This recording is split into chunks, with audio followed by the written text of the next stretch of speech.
inside the sub, you're relatively comfortable. Certainly there are things that can go wrong. If they do go wrong, it's not going to matter anyway, and it's going to happen so quickly that you're not going to even know it happened probably. These are the thoughts you have going in. Sure. But the price of admission really is kind of low.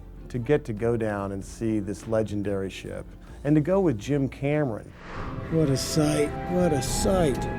To get to go down and look at this famous ship, and to really see it there, and to go, my God, there it is. It was a great experience, but each dive, I had to kind of look myself in the mirror and go, okay, are you ready for this? It's pretty deep. Did you have serious doubts about doing this? I did. I jumped at it.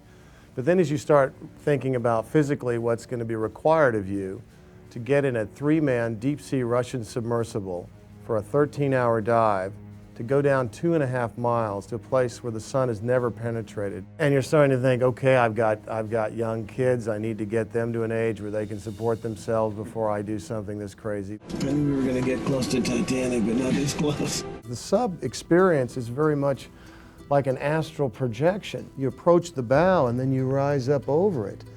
And you're looking down on the ship, and you are a ghost of the abyss. When you see the ship, you think of Captain Smith, you think of the crew, and you see the davit, some of the areas where the davits where they did, you know, a lot of the passengers and the crew were disembarked when the ship was sinking. But it's the kind of things when you see a couple of forks laying in the sand, or you see teacups, or you see a pair of shoes, that really bring it home. I still can't believe that we're actually here. One of the most exciting moments in the documentary, as well as for me personally, was when we are sitting in Mir 2 on top of the officers' quarters, 2.5 miles down, sending these drones inside, and we're suddenly seeing images from the inside of the ship for the first time since the sailing. And to see the beautiful leaded glass windows in the first-class dining room are still intact. When you see the stern where 1,500 people had died, I don't really know how to describe it. Titanic's such a personal story.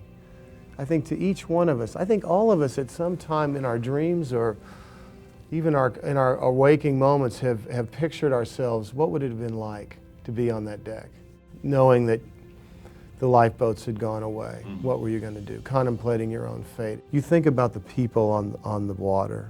You think about the people in the boats looking back and seeing the stern of that ship come up out of the water, like this city rising up out of the sea.